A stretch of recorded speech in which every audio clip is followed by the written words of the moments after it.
Bonsoir à tous, c'est le retour du direct sur KTO en cette nuit où avec les décalages horaires, nous retransmettons en direct ce voyage du pape de Benoît XVI au Mexique.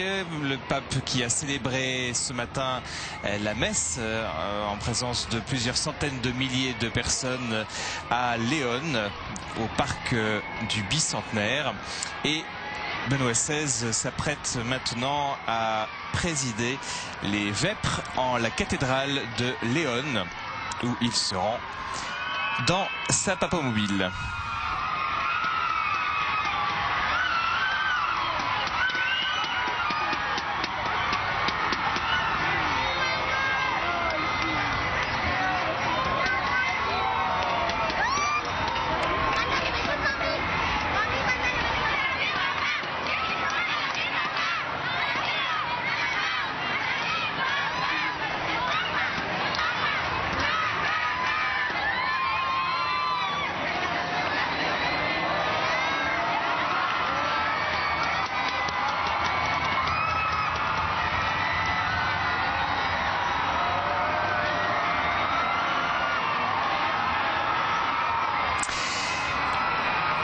Alors cette ville de Léon, pourquoi ce nom de Léon? C'est un nom qui a été donné en hommage au vice-roi espagnol qui fonda cette ville en 1576 et qui était lui originaire de Léon de Castille. Cette ville a été érigée en archidiocèse par Benoît XVI en 2005. C'est une ville qui fut aussi le théâtre de lutte entre indépendantistes et espagnols au XVIIIe siècle et au début du XIXe siècle. Une ville qui est placée sous la protection de Notre-Dame de la Lumière. C'est d'ailleurs le nom du vocable de la cathédrale où se rend le pape en ce moment. Alors pourquoi Notre-Dame de la Lumière?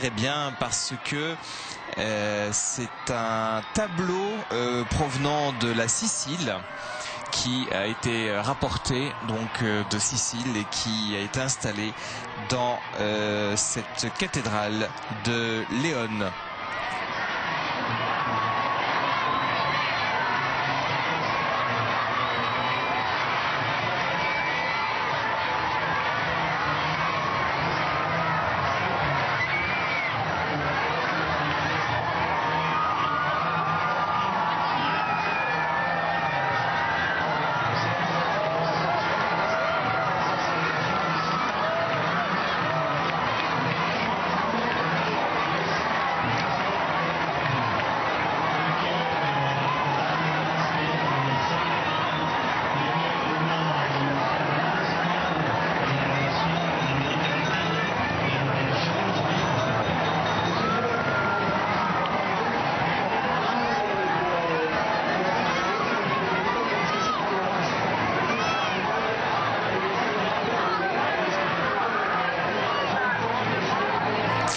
Alors vous le voyez, la foule est au rendez-vous et ce fut le cas à peu près à chaque trajet qu'a emprunté le pape depuis son arrivée vendredi à Guanajuato, entre le lieu où il est accueilli, où il se repose, où il dort la nuit à Miraflores, un collège tenu par des sœurs, et puis la ville de Léon ou la ville de Guanajuato. À chaque fois sur ce trajet, sur les côtés de la route, la foule est au rendez-vous, alors de façon plus ou moins clairsemée, mais là vous voyez qu'elle est bien compacte.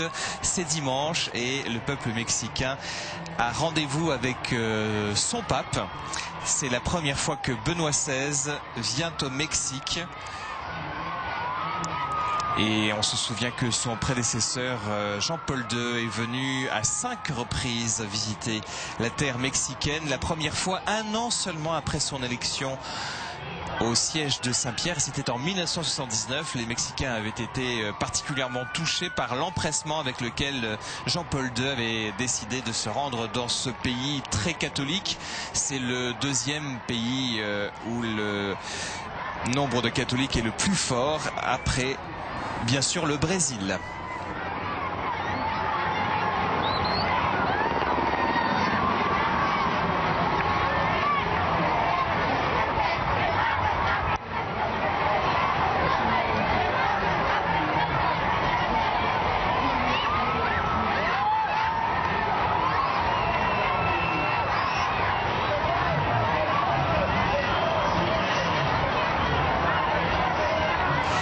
Alors ce matin à la messe participaient essentiellement des Mexicains, mais aussi des personnes venant des autres pays de l'Amérique du Sud ou de l'Amérique centrale.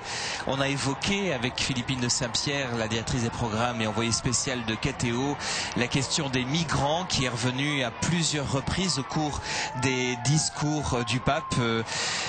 Nous savons que l'Église catholique œuvre pour accueillir ces centaines de milliers de migrants, je dis bien des centaines de milliers de migrants qui chaque année traversent le Mexique. Ils viennent du Honduras, du Salvador, du Guatemala, du Nicaragua et tentent de passer la frontière pour se rendre aux États-Unis. Ce sont la plupart du temps de jeunes hommes qui arrivent sans passeport ni visa et pour la plupart qui s'embarquent dans des trains de marchandises. Mais ils sont poursuivis par la police mexicaine ou bien attaqués par des bandes criminelles de narcotrafiquants, parmi lesquels les tristement fameux Zetas qui n'hésitent pas à tuer ces migrants pour les dépouiller. D'autres sont enlevés, deviennent l'objet de rançons auprès de leurs familles. Voilà ce thème de cette migration douloureuse, cette nécessité pour ces hommes de quitter leur terre natale pour se rendre sur une terre où il fera peut-être meilleur vivre, où on pourra travailler, où on pourra peut-être acquérir une dignité. Le rêve américain continue à attirer, je vous le disais, des centaines de milliers de personnes chaque année. Et c'est une préoccupation majeure de l'Église catholique de s'adresser aussi à ses fils et ses filles qui quittent le pays.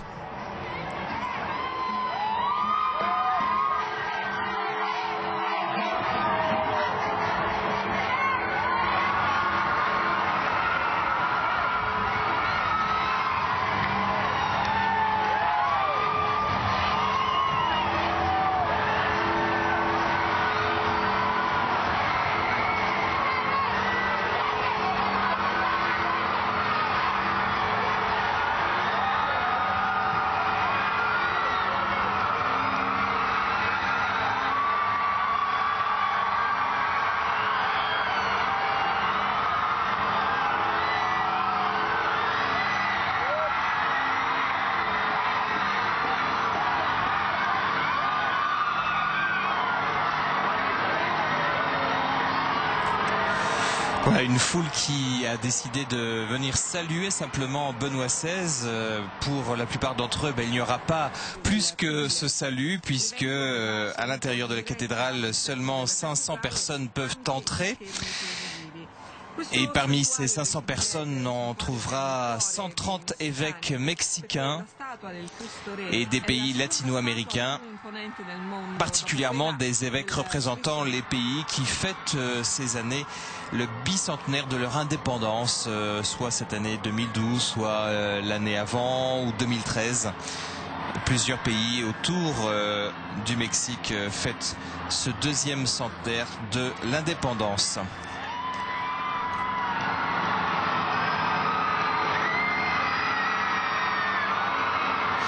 Alors on va bientôt l'apercevoir, on commence à l'apercevoir, cette cathédrale dédiée à la Sainte Mère de la Lumière. Elle fut commencée à être construite dans la deuxième moitié du XVIIIe siècle dans un style baroque et néoclassique selon la volonté des jésuites. Mais les travaux ont été suspendus pendant près d'un siècle à cause de l'expulsion des jésuites de la couronne espagnole. Ils reprirent ces travaux à la deuxième moitié du XIXe siècle.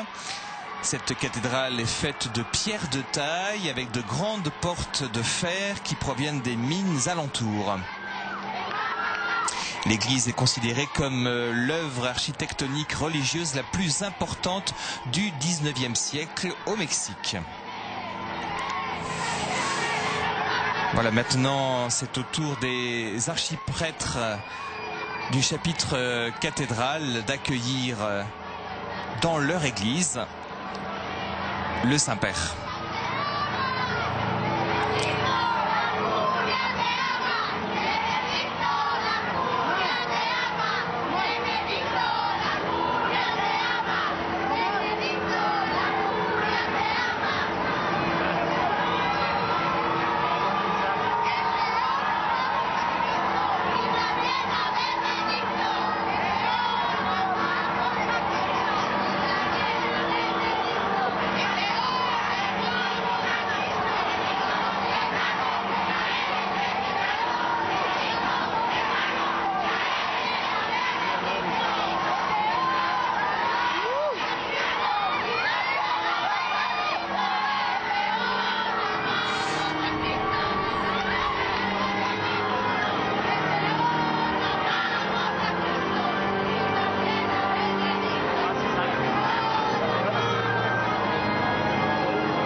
Voilà, c'est un pape très souriant que l'on connaît depuis le début de ce voyage, malgré les heures de vol. On rappelle qu'il y a eu 14 heures de vol, malgré donc tous ces kilomètres, malgré un âge, 85 ans bientôt. Il les a pas tout à fait, ce sera le 16 avril prochain. Eh bien, Benoît XVI retrouve comme une nouvelle jeunesse quand il visite l'église qu'il veut confirmer dans la foi.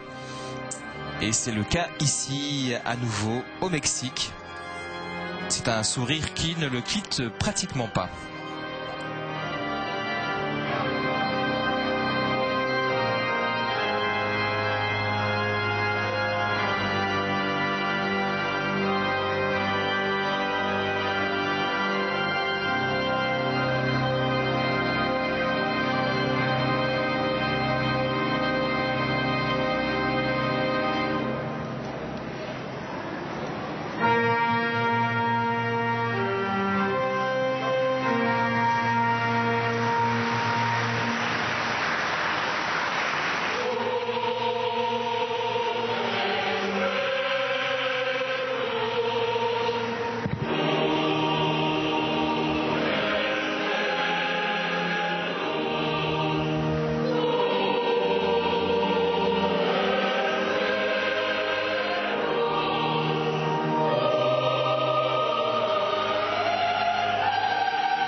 Benoît XVI qui, comme vous le voyez, a décidé de prendre le temps de saluer ces diocésains qui viennent dans cette cathédrale rencontrer l'évêque de Rome.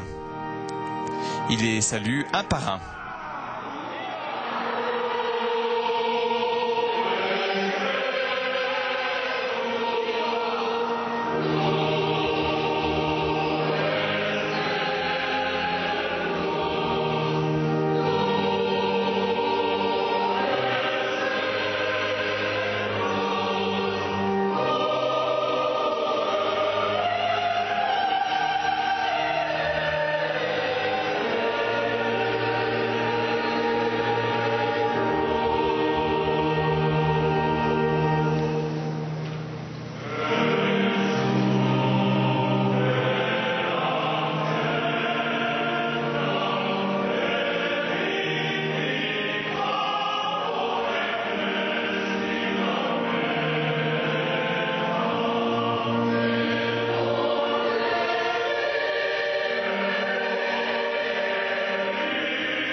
Très belle image que cette image de l'évêque de Rome parmi ses frères dans l'épiscopat.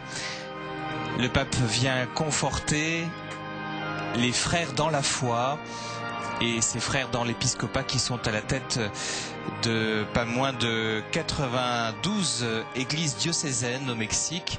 Et puis toutes les autres églises des autres diocèses du continent latino-américain, puisque sont présents au cours de ces vêpres à la cathédrale les présidents des 22 conférences épiscopales de l'Amérique latine et des Caraïbes.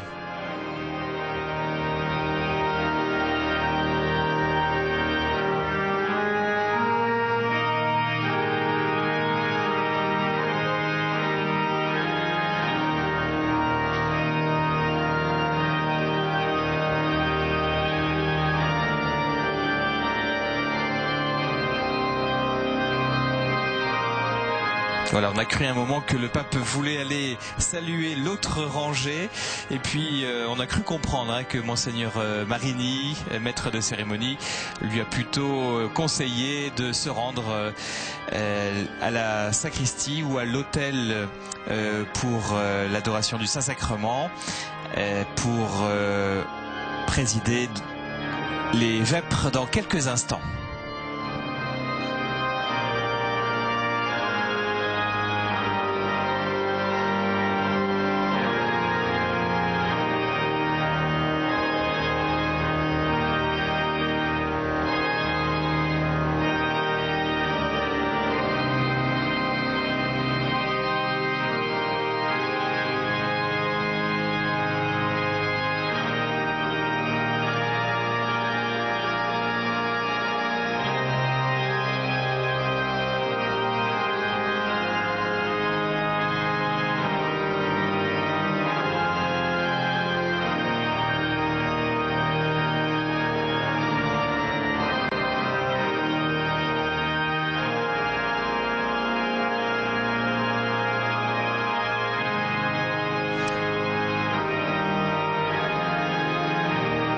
Notre-Dame de Guadalupe, patronne du Mexique, qui a été particulièrement vénérée ce matin à la fin de la messe pour la prière de l'Angélus.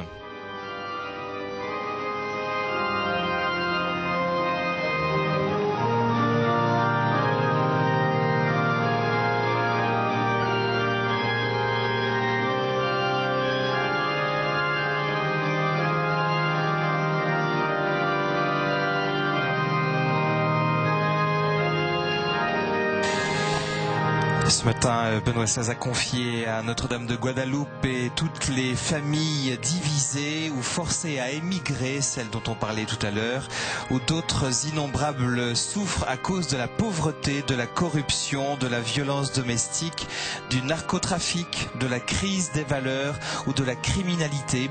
Recourons ensemble à Marie en recherche de consolation, de force et d'espérance.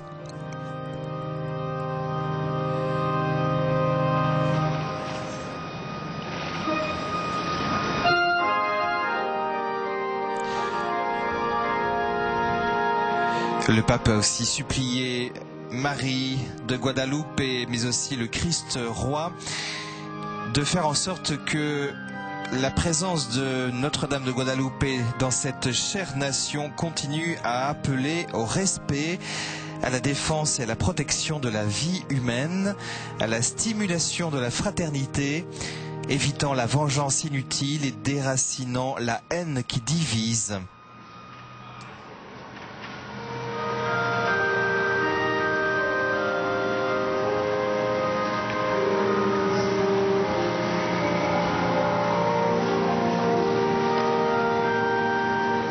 La magnifique coupole de 46 mètres de hauteur.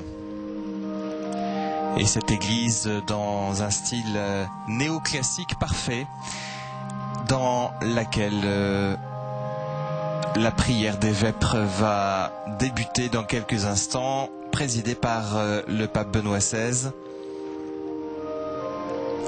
Ce sera l'occasion aussi pour sa sainteté de délivrer un nouveau message au cours de cette prière.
Voilà, un mot d'accueil va être dit par Monseigneur Aguirretes, Carlos Aguirretes, qui est l'archevêque de Tlalnepantla. C'est au titre de son rôle de président de l'épiscopat mexicain, mais aussi de la conférence épiscopale latino-américaine, qu'il s'apprête à accueillir le pape dans cette cathédrale de Léon.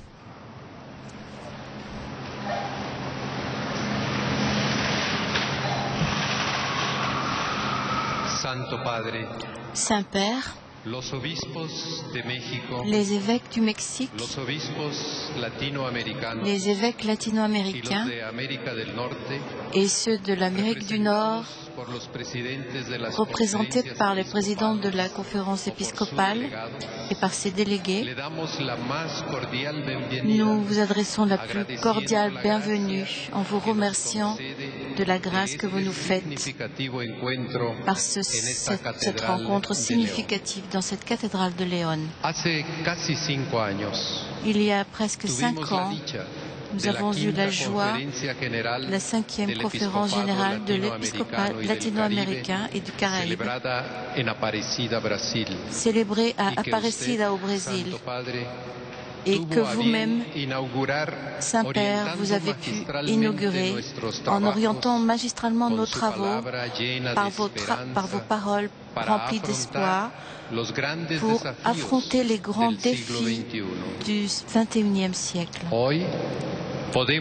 Aujourd'hui, nous pouvons vous dire que le fruit de Aparecida se retrouve dans cette église qui est pèlerine sur notre continent. La nouvelle évangélisation est en marche à travers les engagements épiscopaux de la mission continentale qui actuellement a été amplifiée avec la conviction de tous les agents pastoraux de nos diocèses. Nous avons suivi votre indication, vos indications, quand à Aparecida vous nous avez dit nous devons consolider nos engagements missionnaires et toute notre vie missionnaire sur le roc de la parole de Dieu. Dans ces 5 années, au cours de ces 5 années, le principal facteur qui a donné une impulsion avec beaucoup de fruits nos travaux pastoraux fut la parole de Dieu. Particulièrement par la pratique. Cette pratique s'est mise dans la pratique des fidèles catholiques. Qui prennent conscience peu à peu de leur être, les disciples missionnaires de Jésus-Christ. C'est comme cela qu'en écoutant la voix du Maître, ils assument l'engagement de la faire connaître et d'agrandir l'encouragement de la vie sacramentelle en augmentant la communion et l'intimité avec le Seigneur de la vie et de l'histoire. Constatez que ce dynamisme spirituel et pastoral nous remplit de joie. La conscience des fidèles laïcs également participe activement dans les différentes aires familiales, du travail, des aires sociales, avec la finalité très claire d'être eux-mêmes le levain qui va apporter les valeurs évangéliques sur les nouvelles scènes de notre temps. Nous nous souvenons de votre parole quand à Aparecida vous nous avez avertis.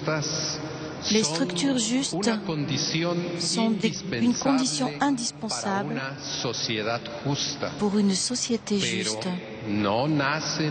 Mais elles ne naissent pas et elles ne fonctionnent pas sans un consensus moral de la société sur les valeurs fondamentales et sur la nécessité de vivre ces valeurs en renonçant parfois à son intérêt personnel. Saint-Père, vous nous avez dit, la foi croît uniquement et se fortifie uniquement par la croyance. C'est pour cela, avec une immense joie, nous constatons dans cette avancée de la mission continentale sur le continent que l'engagement missionnaire des croyants prend de la force et de la vigueur dans l'amour du Christ. Nous constatons que l'Église est vivante. Vous vous en êtes rendu compte pendant ces jours. Vous l'avez vu ce matin et en ce moment même. C'est pour cela que les évêques qui sont ici, sur ce continent de l'espoir et de l'amour, en suivant l'exemple de votre sainteté, manifesté dans votre homélie, nous vous exprimons maintenant que notre programme de gouvernement pastoral est de nous ajouter à votre personne pour joindre nos forces tous ensemble dans l'Église, à l'écoute de la parole et de la volonté du Seigneur, et de nous laisser conduire par lui, de telle manière que ce soit cette parole qui conduise l'Église à ce moment de notre histoire. Nous avons confiance. Le même esprit qu'il y a 50 ans a amené l'Église à réfléchir sur son être et sur sa mission et nous a donné la grâce du Conseil écuménique Vatican II continue ce chemin et continue à conduire le chemin de l'Église dans ce nouveau contexte culturel. C'est pour cela, Saint-Père, que nous vous remercions. Nous remercions votre belle et féconde initiative de l'année de la paix par lequel nous nous souviendrons de cet événement et nous renouvellerons la conscience ecclésiastique et la nécessité de l'assumer comme des boussoles pour ce siècle, pour ce 21e siècle, en suivant vos indications,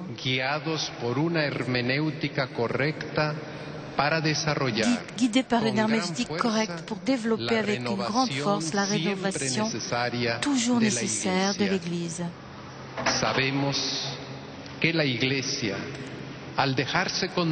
Nous savons que l'Église, en se laissant conduire fidèlement par l'Esprit Saint, remplit et grandit sa mission. Il me paraît opportun de nous souvenir que la conférence épiscopale mexicaine, le 20 avril 2009, dans la basilique de Notre-Dame de Guadalupe, accompagnée par une immense foule de fidèles venus de tout le pays, nous avons renouvelé la consécration de l'Église qui chemine au Mexique. C'est la foi qui nous motive. La foi qu'ont montré les évêques du Mexique au début du XXIe siècle, quand notre peuple souffrait d'une violente révolution sociale et aussi un dramatique conflit religieux entre l'Église et l'État. Aujourd'hui aussi, nous sommes confiants que l'aide de Dieu se répande sur ce pays pour affronter et dépasser les nouveaux problèmes, ces problèmes complexes. Au pied de notre Mère Sainte Marie de Guadalupe, nous supplions Saint-Père qu'elle renouvelle la promesse de son Fils Jésus-Christ d'envoyer l'Esprit Saint pour conduire l'Église et qu'elle puisse accomplir sa mission. Saint-Père, nous sommes désireux d'entendre votre parole. Nous sommes convaincus de la communion ecclésiastique et de cette conviction. Et c'est par cette conviction et cette foi que nous ouvrons nos oreilles et nos cœurs pour que cette rencontre soit l'occasion propice de réaviver le sceau apostolique et notre engagement missionnaire et mener à bien la proposition que vous, Saint-Père, avez faite au début de votre ministère et avez réexposé pour cette année de la foi l'Église dans son ensemble et en elle ses pasteurs, comme le Christ lui-même, vont se mettre en chemin, doivent se mettre en chemin pour sauver les hommes du désert et les amener au lieu de la vie, les amener à l'amitié avec le Fils de Dieu, à celui qui nous donne la vie et la vie dans sa plénitude. Que Christ, notre Rédempteur, nous accompagne maintenant et toujours. Bienvenue, Saint-Père. Cette maison est la vôtre.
Deus in adiutorium meum intende.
Comme fut élevé le serpent dans le désert, ainsi est élevé le Fils de l'homme.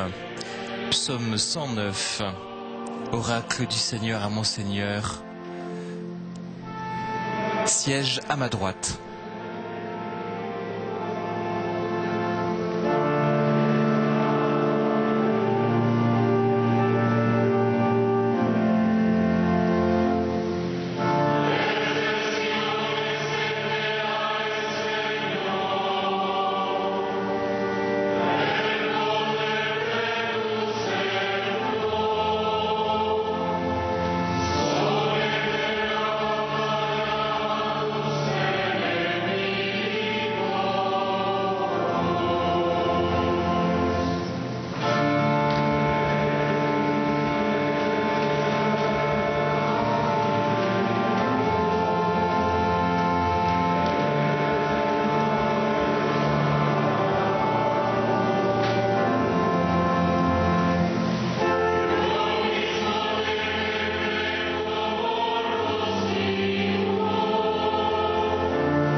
Le Seigneur des armées est protection libératrice. Il est notre salut.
C'est par ces plaies que nous avons été guéris.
Les actes des apôtres.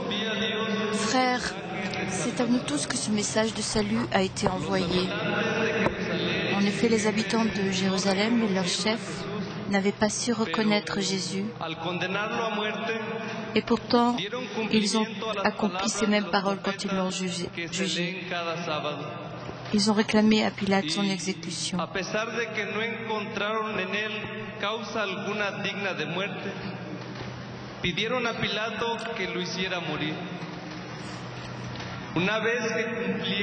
Après avoir réalisé tout ce qui était écrit de lui, ils l'ont descendu de la croix et mis au tombeau.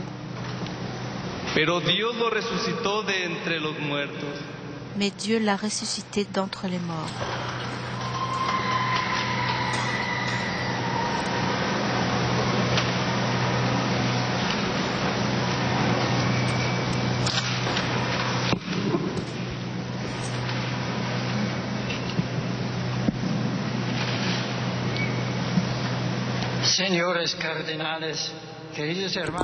Messieurs les cardinaux, chers frères dans l'épiscopat, c'est une grande joie de prier avec vous tous dans cette basilique cathédrale de Léon, dédiée à Notre-Dame de la Lumière.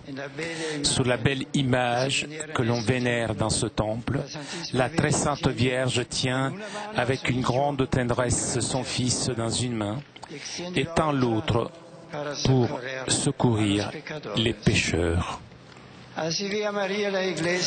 C'est ainsi que l'Église de tous les temps voit Marie, qu'elle la loue pour nous avoir donné le Rédempteur, qu'elle se confie à elle pour être la mère que son divin enfant nous a laissée depuis la croix.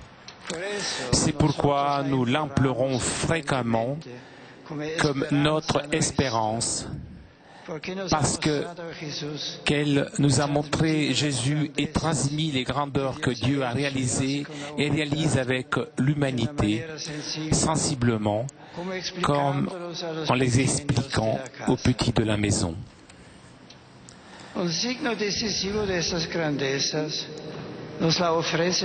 La brève lecture que nous avons proclamée durant ces vêpres nous offre un signe décisif de ces grandeurs.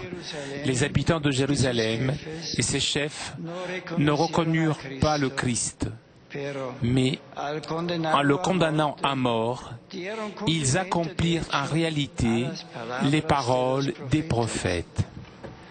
Oui, la méchanceté et l'ignorance des hommes ne sont pas capables de freiner le plan divin de salut, la rédemption.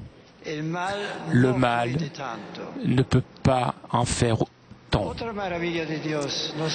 Une autre merveille de Dieu nous est rappelée par le second psaume que nous venons de réciter. Les roches sont transformées en étangs, le roc en source d'eau. Ce qui pourrait être une pierre d'achoppement et de scandale se transforme avec le triomphe de Jésus sous la mort en pierre angulaire. C'est là l'œuvre du Seigneur.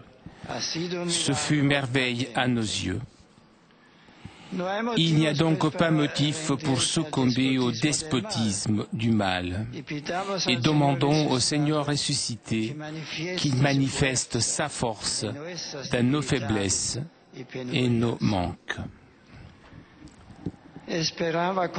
J'attendais avec grande joie cette rencontre avec vous, pasteur de l'Église du Christ, qui en pèlerinage au Mexique et dans les autres pays de ce grand continent, comme une occasion pour regarder ensemble le Christ qui vous a confié cette belle tâche d'annoncer l'Évangile à ces peuples de forte tradition catholique.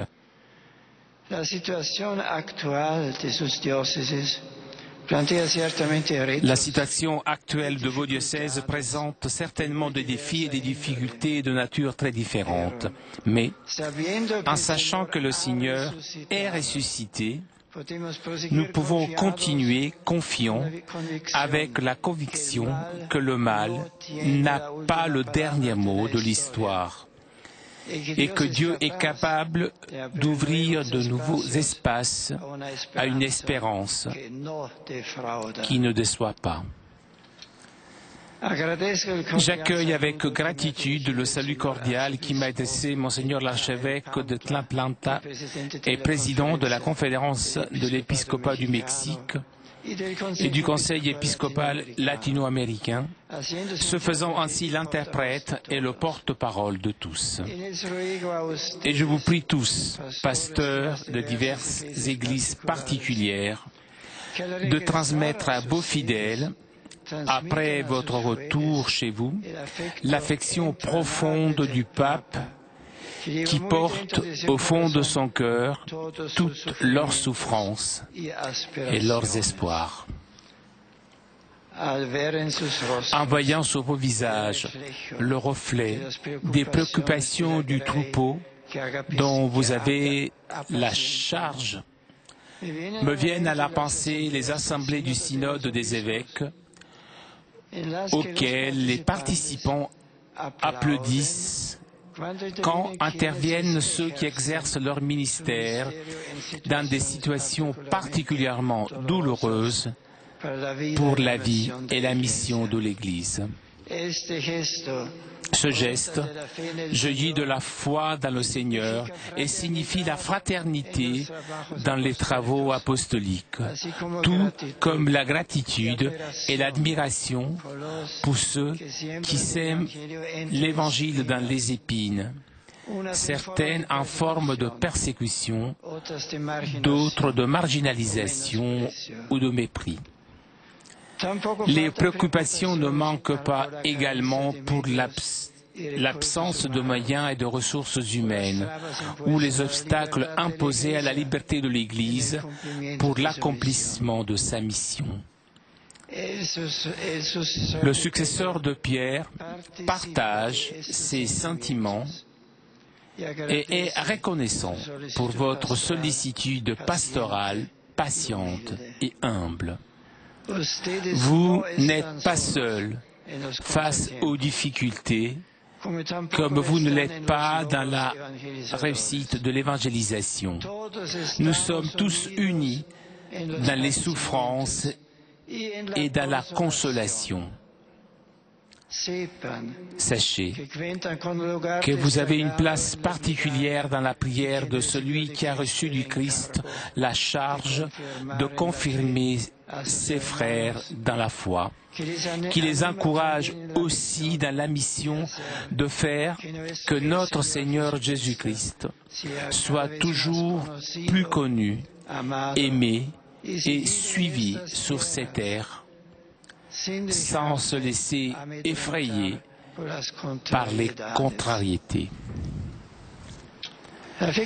La foi catholique a marqué significativement la vie, les coutumes et l'histoire de ce continent, où beaucoup de nations commémorent le bicentenaire de leur indépendance. C'est un moment historique où le nom du Christ continue de briller, arrivé ici grâce à des missionnaires éminents et dévoués qui le proclamèrent avec audace et sagesse. Ils donnèrent tout pour le Christ, montrant que l'homme rencontre en lui sa consistance et la force nécessaire pour vivre en plénitude et édifier une société digne de l'être humain comme son Créateur l'a voulu. Cet idéal de ne rien faire passer avant le Seigneur et de faire pénétrer la parole de Dieu en tous en se servant de ses propres signes et de ses meilleures traditions continue d'être une précieuse orientation pour les pasteurs d'aujourd'hui. Les initiatives qui se réalisent dans le cadre de l'année de la foi doivent être orientées de manière à conduire les hommes vers le Christ, dont la grâce leur permettra de laisser les chaînes du péché qui les a servis et d'avancer vers la liberté authentique et responsable.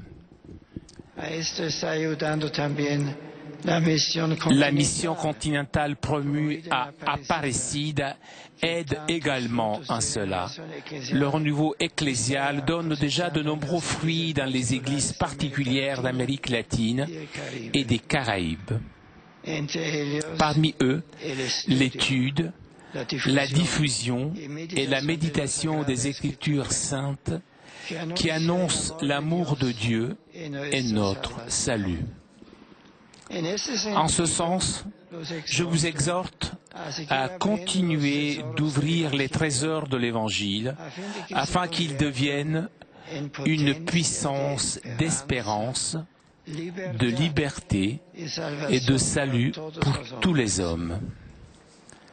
Et soyez toujours de fidèles témoins et interprètes de la parole du Fils incarné qui vécut pour accomplir la volonté du Père et étant homme avec les hommes, s'est dévoué pour eux jusqu'à la mort. Chers frères dans l'épiscopat, dans l'horizon pastoral et évangélisateur qui s'ouvre devant nous, il est particulièrement important de porter une grande attention aux séminaristes, les encourageant à ne rien vouloir savoir d'autre, sinon Jésus-Christ et Jésus-Christ crucifié. La proximité avec les prêtres n'est pas moins fondamentale, eux qui ne doivent jamais manquer de la compréhension et de l'encouragement de leur évêque, et si c'est nécessaire, également de sa réprobation paternelle pour des attitudes incorrectes. Ce sont ses premiers collaborateurs dans la communion sacramentelle du sacerdoce, auquel il doit montrer une proximité constante et privilégiée. Il en va de même des différentes formes de vie consacrées dont les charismes doivent être estimés avec gratitude et accompagnés avec responsabilité et respect du don reçu. Une attention toute particulière doit être apportée aux laïcs les plus engagés dans la catéchèse, l'animation liturgique, l'action caritative et l'engagement social. Leur formation à la foi est essentielle pour rendre présent et fécond l'Évangile dans la société d'aujourd'hui. Et ce n'est pas juste qu'ils aient l'impression de ne pas compter dans l'Église malgré l'enthousiasme qu'ils mettent en y travaillant selon leur propre vocation et le sacrifice que parfois demande ce dévouement. À ce sujet, il est particulièrement important pour les pasteurs que règne un esprit de communion entre les prêtres, les religieux et les laïcs, évitant les divisions stériles, les critiques et les méfiances nocives. C'est avec ces vœux fervents que je vous invite à être des sentinelles qui proclament jour et nuit la gloire de Dieu, qui est la vie de l'homme. Soyez du côté de ceux qui sont marginalisés par la force, le pouvoir ou une richesse qui ignore ceux qui manquent de presque tout. L'Église ne peut pas séparer la louange de Dieu du service des hommes. L'unique Dieu Père et Créateur est celui qui nous a constitués frères. Être homme, c'est être frère et gardien du prochain. Sur ce chemin, aux côtés de l'humanité, l'Église doit revivre et actualiser ce que fut Jésus, le bon Samaritain, qui, venant de loin, s'est inséré dans l'histoire des hommes nous a révélé et s'est préoccupé de notre guérison. Chers frères dans l'épiscopat, l'Église en Amérique latine, qui tant de fois s'est unie à Jésus-Christ dans sa passion, doit continuer à être sémence de l'espérance qui permet à tous de voir comment les fruits de la résurrection atteignent et enrichissent ces terres. Que la Mère de Dieu invoquée dans son nom de très sainte Marie de la Lumière dissipie les ténèbres de notre monde et éclaire notre chemin pour que nous puissions confirmer dans la foi le peuple latino-américain dans ses difficultés et ses aspirations avec fermeté, courage et une foi ferme en celui qui peut tout et aime tout le monde à l'extrême. Amen.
En direct de la cathédrale Notre-Dame de la Lumière à Léon pour ces vêpres du dimanche, du 5e dimanche de Carême, présidé par Benoît XVI.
Écoute-nous, Seigneur, et prends pitié, car nous avons péché contre toi.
Lorsque je serai élevé de terre, j'attirerai à moi tous les hommes.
Rendons gloire et louange à Dieu le Père, qui par son Fils, la parole incarnée, nous fait renaître d'un germe incorruptible et éternel. Et supplions-le en disant: Seigneur, aie pitié de ton peuple. Écoute, Dieu de miséricorde, la prière que nous te présentons en faveur de ton peuple et octroie à tes fidèles qu'ils désirent ta parole plus que la nourriture du corps. Prions.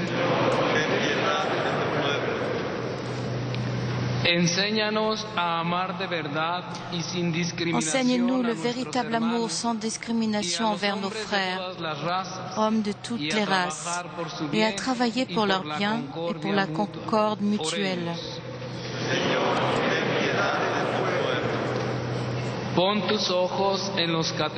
Dirige ton regard vers les catéchumènes qui se préparent pour le baptême et fais d'eux qu'ils soient pierres vivantes et temples spirituels en ton honneur.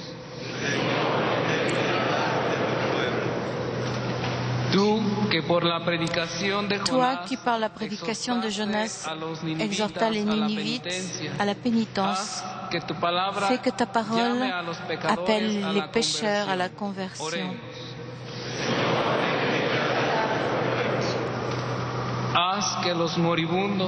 Fais que les moribonds attendent avec confiance la rencontre avec Christ, leur juge, et se réjouissent éternellement de sa présence.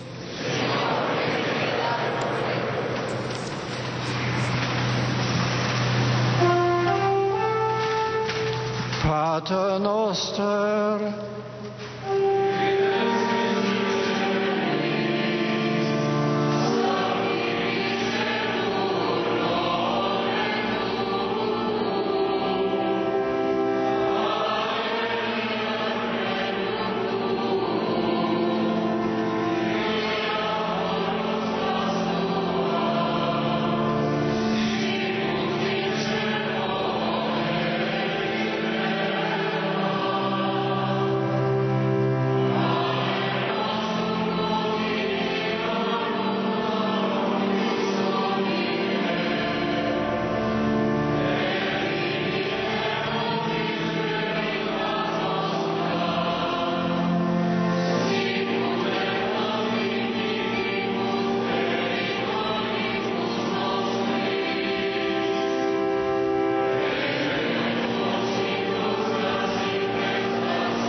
Nous te demandons, Seigneur, d'enflammer nos cœurs de ce même amour avec lequel ton Fils aime le monde et que le poussa à se livrer jusqu'à la mort pour le sauver.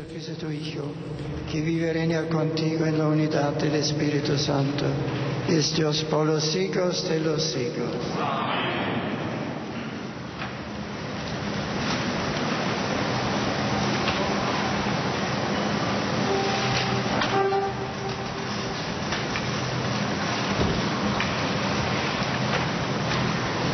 Dominus vobiscum.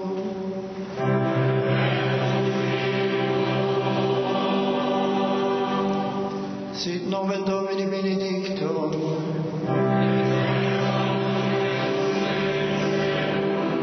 Adiutorium nostrum in nomine Domini.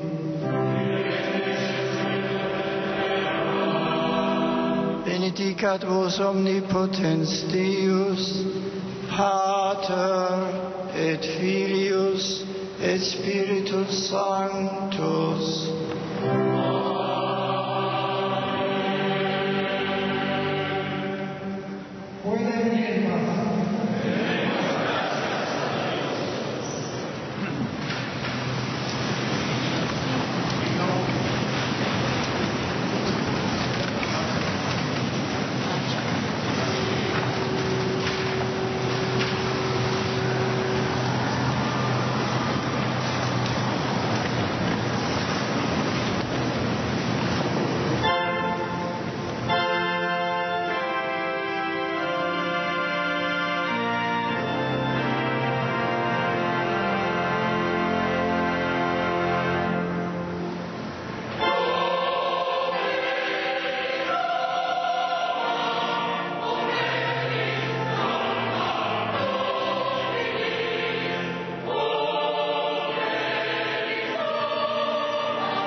Et c'est sur ce chœur chanté sur l'air de l'hymne du Vatican que se conclut cette prière des vêpres présidée par Benoît XVI dans la cathédrale de Léon, une cathédrale consacrée à Notre-Dame de la Lumière.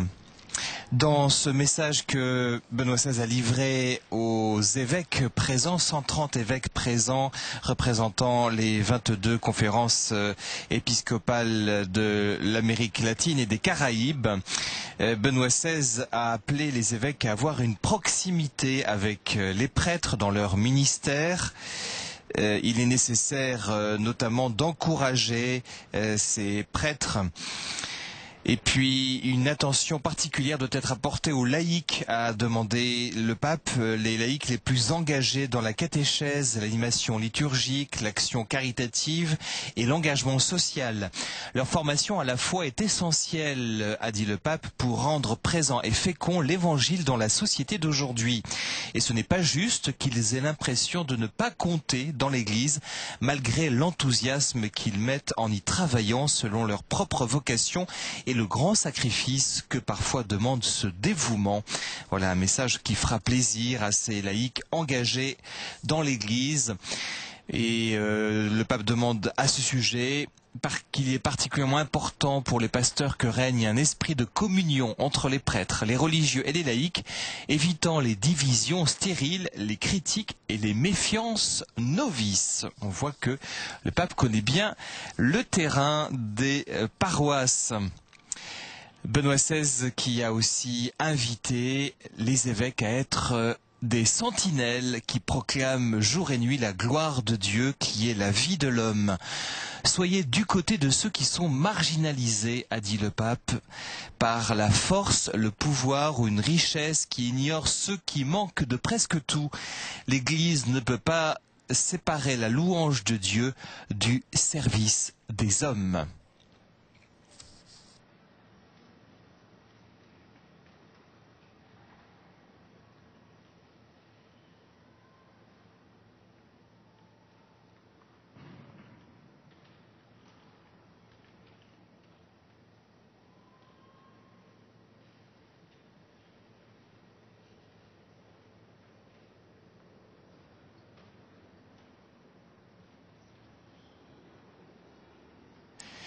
Benoît XVI va certainement revenir dans la cathédrale, en tout cas, voilà, on aperçoit la cathédrale de l'extérieur et il va procéder dans quelques instants à l'illumination, la nouvelle illumination du sanctuaire du Christ de Cubilete, cette colline de Cubilete où a été donc érigée une statue de bronze de 22 mètres de hauteur représentant le Christ roi de l'univers. On en a parlé ce matin puisque l'hélicoptère du pape avait survolé ce sanctuaire avant de se rendre au parc du Bicentenaire pour la célébration de la messe.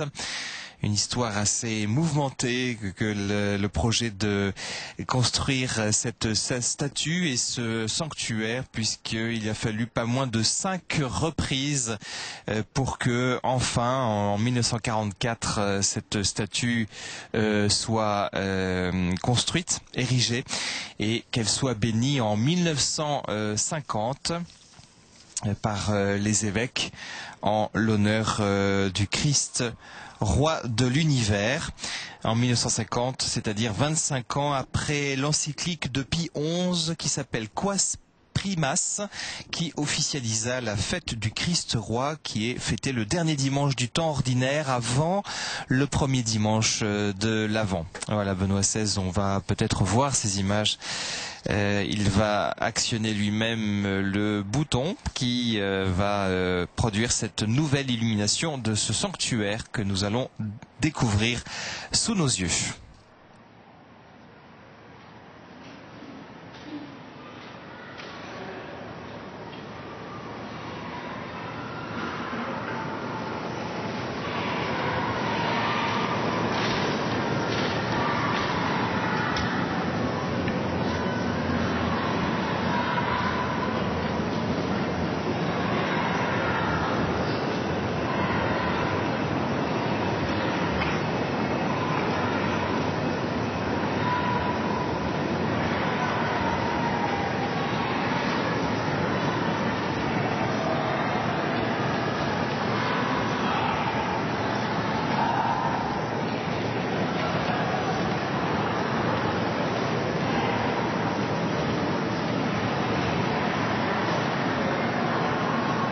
Quelques mots sur la suite de la visite de Benoît XVI au Mexique et surtout à Cuba, puisque c'est ce soir la dernière étape de cette visite au Mexique en cette cathédrale de Léon. Benoît XVI quittera le Mexique demain, lundi, à l'heure française à 17h. La suite papale va rejoindre l'aéroport de Léon, Guanajuato, pour la cérémonie de congé. Et l'avion du pape décollera direction Santiago de Cuba. Arrivé à l'île de Santiago de Cuba à 21h heure française, demain lundi. Arrivé sur l'île, le pape prononcera un discours à l'aéroport après avoir été accueilli par Raúl Castro, le président, frère de Fidel Castro. Puis il prendra le chemin de l'archevêché et après un court repos, en fin d'après-midi, Benoît XVI se rendra sur la Plaza Antonio Maceo après un parcours en papamobile pour présider une nouvelle messe à l'occasion du 400e anniversaire de la découverte de la statuette de la Vierge de la Charité, qui est la sainte patronne de Cuba. On en parlera dès demain. Le pape visitera ensuite ce sanctuaire mardi, sanctuaire de la Vierge de la Charité del Cobre. Et puis mercredi, heure française à minuit et demi, visite de courtoisie au président du Conseil d'État et du Conseil des ministres, Raúl Castro. Et dans l'après-midi de mercredi, toujours heure française à 15h30, Benoît XVI présidera sa dernière messe à Cuba sur la place de la Révolution.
Cette statue symbolise l'appel à l'unité de tout le peuple mexicain. C'est pour cette raison qu'elle a été placée dans ce cœur géographique du pays. Et il est question que cette statue, c'est d'ailleurs déjà le cas, soit l'objet de pèlerinage national et d'une sorte de consécration du Mexique au Christ, roi de l'univers.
Au pied du Christ qui fait 22 mètres de hauteur, et on voit deux anges, on les devine plutôt qu'on ne les voit, qui portent chacun une couronne.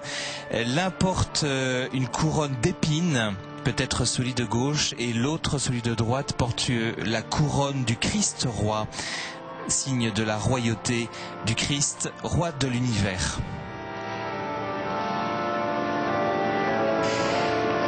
Il nous reste toute équipe de KTO à vous souhaiter une très bonne nuit, ce qu'il en reste. On se retrouvera demain, bien sûr, pour la suite du voyage du pape avec le départ de Benoît XVI du Mexique pour se rendre à Cuba. Deuxième partie de ce voyage, 23e voyage apostolique. Nous vous souhaitons une très très bonne nuit et on vous donne rendez-vous dès demain.